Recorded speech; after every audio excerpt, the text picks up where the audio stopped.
The sun was dipping low over the quiet suburban avenues, casting long golden rays across manicured lawns and tree-lined sidewalks. Officer Greg Dalton sat behind the wheel of his patrol car, watching the sleepy street with practiced detachment. It was near the end of his shift, and he was more than ready to clock out. He flexed his fingers over the steering wheel and glanced in his rearview mirror. The stillness of the neighborhood was almost oppressive. Then he saw it. A sleek, black Range Rover glided up to the red light ahead of him. Its paint shimmered under the dimming sun, windows tinted, chrome gleaming. Greg's brow furrowed. Nice car. Too nice for this side of town. And when his gaze shifted to the driver, his expression hardened. A black woman, alone, driving a high-end vehicle through a neighborhood where, in his mind, she didn't belong. He let out a slow, controlled exhale through his nose. Probably stolen, he muttered under his breath, fingers tapping out a restless rhythm on the wheel. The light turned green, and the SUV pulled away smoothly. No sudden movements, no speeding, no erratic behavior. Nothing technically wrong. But Greg Dalton couldn't let it go. He tailed her, his eyes never leaving the back of her car, memorizing the license plate number as he followed. His gut told him something was off. She didn't belong. And then it happened. She changed lanes without signaling. That was all he needed. A slow, smug grin tugged at his lips as his hand flicked on the patrol car's lights and siren. The blue and red strobes painted the quiet street with urgency, shattering the suburban calm. The SUV's brake lights flared red immediately, and the vehicle eased to the curb without hesitation. That annoyed him. Greg had expected a bit of resistance, maybe a delay, an attitude, or an excuse. But this was textbook compliance. Too easy, too perfect. It put him on edge. He adjusted his belt, making sure his sidearm was loose in its holster, then stepped out. His boots crunched on the pavement as he approached the driver's side, projecting authority with every measured step. Inside, the woman sat composed. Early 30s, he guessed. She was dressed in professional attire, a tailored blazer over a simple blouse, understated jewelry, her hair neatly styled. She rested her hands on the steering wheel, fingers splayed, posture calm. She watched him in the side mirror with dark, unreadable eyes. There was no fear there, no nervousness, just patience, and that unnerved him more than anything else. He tapped twice on the window with the knuckle of his gloved hand. Without a word, she pressed the button. The tinted window glided down soundlessly. "Good evening, officer," she greeted, her tone even and controlled. Not friendly, not hostile, indifferent. Greg didn't answer right away.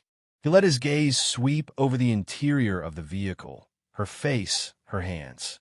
No weapons in sight, no signs of drugs or alcohol, but his instincts kept screaming. Something wasn't right. "License and registration," he said, his voice clipped. The woman didn't move, didn't flinch. She simply tilted her head slightly. "May I ask why I was stopped?" Greg's jaw flexed. A question, a challenge. His smirk was slow and cold. Failed to signal before changing lanes. She gave a small nod of acknowledgement, expression unreadable. Then, with precise and measured movements, she reached toward the glove compartment. Greg's hand instinctively dropped to the butt of his gun. She noticed. Her hand slowed, deliberate, exaggerated in its care. She retrieved a leather wallet and offered it to him between two fingers. He snatched it. Flip it open. The driver's license read, Alicia Warren. Then he saw the badge. Not just any badge. It was gold, with a blue seal in the center. The letters around it burned into his brain before he could stop himself. Federal Bureau of Investigation. Special Agent. For a heartbeat, his mind stuttered. He blinked. It didn't make sense. FBI. Greg scoffed after a long pause, recovering quickly. He tapped the badge with a finger, like it was fake, like it was some trinket from a novelty shop. "You expect me to buy this?" Alicia didn't react, didn't blink. Greg leaned in closer. "Come on, lady," he said with a mocking chuckle. "You're telling me you're a Fed?" "That's what it says," Alicia answered evenly. "Yeah," Greg sneered. "And I'm Superman." Alicia exhaled quietly, then said, run it through your system. But Greg wasn't in the mood for games. He leaned in so close he could feel the faint coolness of the SUV's AC escaping through the window. His voice dropped. I don't like your attitude. Step out of the vehicle. Alicia studied him for a moment. Her gaze was steady, unimpressed. Then, with slow deliberation, she unbuckled her seatbelt. Her hand moved to the door handle. Slow, Greg barked, his hand tightening on his gun again.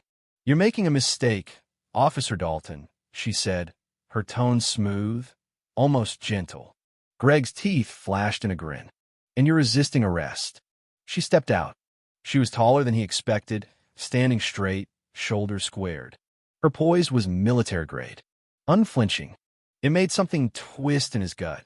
Hands on the hood, he ordered. Alicia didn't move. I said, hands on the hood, each word sharper than the last. She tilted her head. 5 minutes, Officer Dalton. Greg frowned. What the hell does that mean? She stared at him with eyes that seemed to look through him. 5 minutes from now, you'll regret this. Greg let out a genuine laugh. Lady, the only thing I'm regretting is wasting my time. He reached for his handcuffs. Just as his fingers brushed them, his radio crackled. Dispatch to Unit 27. Confirm the name of the suspect. Greg sighed, pressed his radio. Suspect is Alicia Warren. Says she's FBI. Silence. Then, Unit 27, stand by. Greg's brow furrowed. Stand by for what? Silence again. Then a new voice, calm and authoritative. Officer Dalton, this is HQ. Do not, I repeat, do not engage further. For a split second, Greg forgot how to breathe. Alicia didn't say a word. She stood there, arms at her sides, watching him like a scientist observing an insect. Then came the sirens. Multiple. The noise sliced through the peaceful evening like a scalpel. Greg's pulse thundered in his ears. His radio buzzed again. Hold your position. 2 squad cars screeched up behind him. Officers spilled out, weapons holstered but hands twitching. Sergeant Darnell Pierce, his superior, jogged over. His eyes, hard and focused, locked onto Greg. Step away from her, Darnell barked. Greg's mouth dried out. You can't be serious, he protested. She flashes a fake badge, and now. Step away, Darnell repeated. Greg slowly stepped back, confusion mixing with rising dread. Darnell turned to Alicia. Ma'am, are you all right? Greg froze. Mom? Alicia gave a brief nod. I'm Fina, Sergeant. But you may want to rein in your officer before he digs any deeper. Greg shook his head. You're kidding. She's bluffing. More sirens. This time, 2 black SUVs. Government plates. They braked hard and men in suits poured out, weapons visible but holstered. A tall man in a dark blue suit walked directly to Alicia. Director Warren, he said. Are you all right? Greg's breath hitched. Director? Alicia nodded once. I'm fine, Agent Mendez. Greg felt the ground tilt beneath him. Mendez's gaze sliced toward Greg. This the one? Alicia folded her arms, saying nothing. The silence was louder than a scream. Greg's heart slammed into his ribs. Wait, come on, she doesn't look like. Mendez's jaw tightened. Say that again. Greg shut his mouth. Too late. Alicia finally turned toward him. You think someone like me couldn't hold power?